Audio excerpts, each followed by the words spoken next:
আসসালামু আলাইকুম ওয়া রাহমাতুল্লাহি ওয়া বারাকাতুহু। 1 মিনিট মাদ্রাসা ইউটিউব চ্যানেলে সম্মানিত দিনী ভাই বোনেরা, আমি আশা করি আল্লাহ তাআলার অশেষ রহমতে ভালো আছেন, সুস্থ আছেন। আলহামদুলিল্লাহ।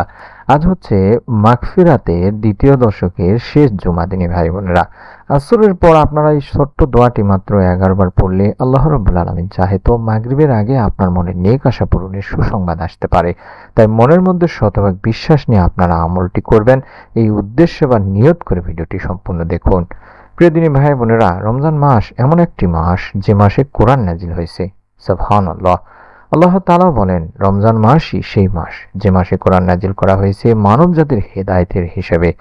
এই মাসে জান্নাতের দরজা খুলে দেওয়া হয়, জাহান্নামের দরজা বন্ধ করে দেওয়া হয় এবং শয়তানদের শিকল বন্দী করা হয় থাকে। এ কারণে রাসূল পাক সাল্লাল্লাহু আলাইহি সাল্লাম এই মাসে সবচেয়ে বেশি ইবাদত করতেন। বান্দাদেরকে সবচেয়ে বেশি ইবাদত করার কথা আল্লাহ তাআলা নিজেও বলেছেন। তাই আমরা এই মাসে বেশি বেশি করে ইবাদত করব। বিশেষ করে পবিত্র জুমার দিন, আজ মাগফিরাতের শেষ জুমার দিন আসরের নামাজ আদায় করার পরে বিশেষ এই আমলটি করব। রমজান মাসে আসরের সময়টি খুব গুরুত্বপূর্ণ একটি সময় দিনী ভাই বোনেরা, কারণ এই সময় দোয়া কবুল হওয়ার সম্ভাবনা অনেক বেশি থাকে। তাই আসরের ফরজ নামাজ শেষ করার পর আপনি শান্তভাবে বসে নিজের এই দোয়ার আমলটি অবশ্যই করবেন। সংক্ষেপে নিয়মটি বলছি। আমল করার নিয়ম হচ্ছে, আসরের ফরজ নামাজ শেষ করুন, দরুদ শরীফ 3 বার পাঠ করুন। যে কোনো দরুদ অন্তত কম করে হলেও 3 বার পাঠ করবেন। তারপরে 2টি দোয়া পাঠ করার জন্য বলবো। একটি হলো লা ইলাহা ইল্লা আনতা সুবহানাকা ইন্নী কুনতু মিনাজ জালিমিন। এটা আমরা সকলেই জানি, যেটাকে দোয়া ইউনুস বলা হয় থাকে। এই দোয়াটি অন্তত আপনারা 3 বার পাঠ করার চেষ্টা করবেন, কিংবা যত বেশি পড়তে পারেন তত ভালো। লা ইলাহা ইল্লা আনতা সুবহানাকা ইন্নী কুনতু মিনাজ জালিমিন এটা 3 বার পড়বেন যে, হে আল্লাহ, আপনি ছাড়া অন্য কোনো উপাস্য নেই, আপনি পবিত্র, নিশ্চয় আমি জালিমদের অন্তর্ভুক্ত। এই দোয়া হলো হযরত ইউনুস আলাইহিস সালামের দোয়া। তিনি যখন মাছের পেটের ভিতরে ছিলেন তখন এই দোয়া করেছিলেন তিনি ভাই বোনেরা। আর আল্লাহ তাআলা তার দোয়া কবুল করেছিলেন। কোরআনেও আল্লাহ তাআলা বলেন, যে ব্যক্তি বিপদের সময় এই দোয়া করবে রব্বুল আলামিন আল্লাহ তাকে উদ্ধার করবেন। এবং তেমনই একটি দোয়া রয়েছে যেটা আমরা মাত্র 11 বার পাঠ করব।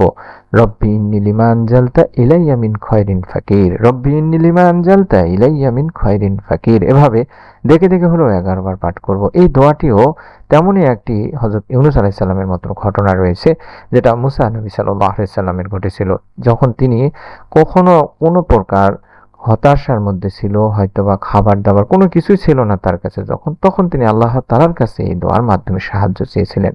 বলেছিলেন, হে আমার পালনকর্তা, তুমি আমার প্রতি যে অনুগ্রহ পাঠাবে, সাহায্য পাঠাবে, আমি তার মুখাপেক্ষী বা তারই অপেক্ষায় আছি।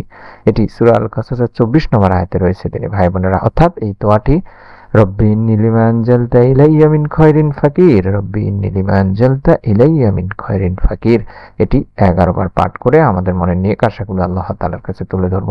অনেক মানুষ জীবনের নানান সমস্যায় ভুগছেন।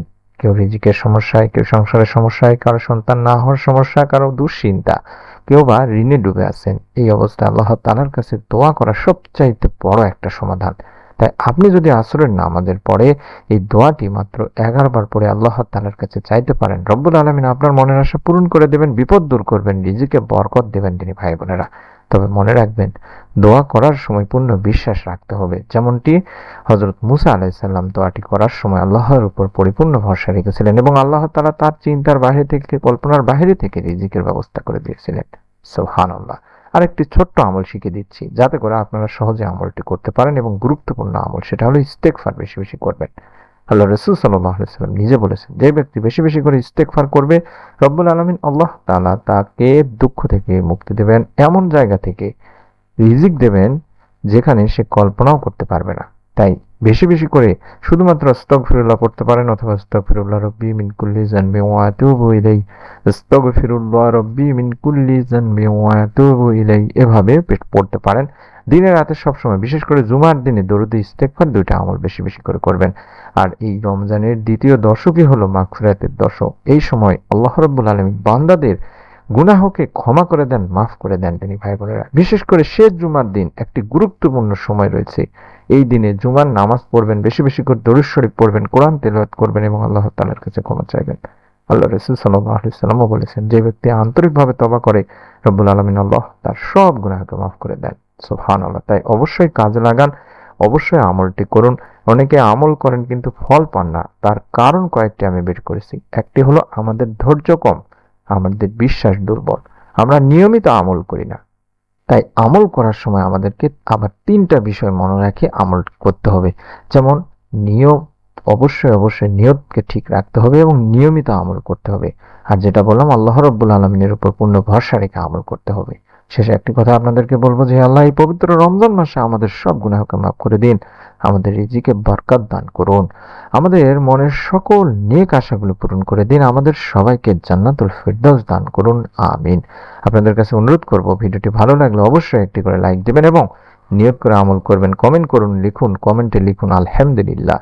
এবং ইসলামিক এরকম ভিডিও পেতে আমাদের চ্যানেলটি সাবস্ক্রাইব করুন। সকলে ভালো থাকুন, সুস্থ থাকুন। নতুন ভিডিও দেখার আমন্ত্রণ জানাচ্ছি। আসসালামু আলাইকুম ওয়া রাহমাতুল্লাহ।